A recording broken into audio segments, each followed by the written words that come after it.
ठिकाणी पवार कुटुंबाचे निष्ठावंत अशी ओळख. विशेष म्हणजे राजन पाटील हे महिन्याभरापूर्वीच अजित पवारांच्या पक्षात होते.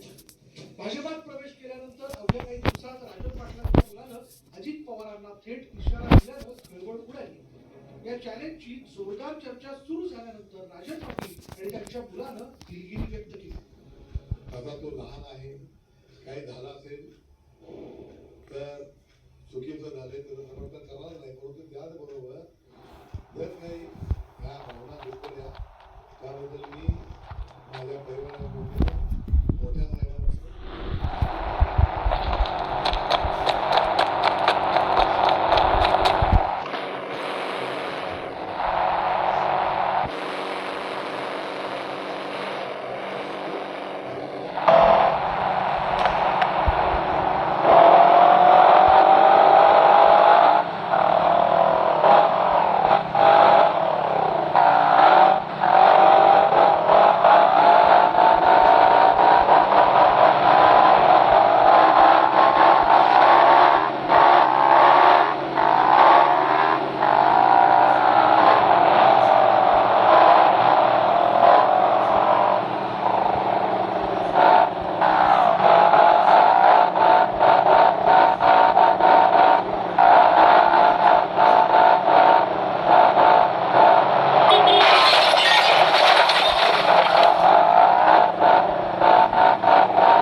जल्लोष करून दाखवला तो जल्लोष नव्हता, ती विकृती होती. ती कुठले भिक्षिक माणसं आहेत ती ज्या पवार साहेबांच्या हाताला धरून गेली 40 वर्ष झाले ते सत्तेत होते.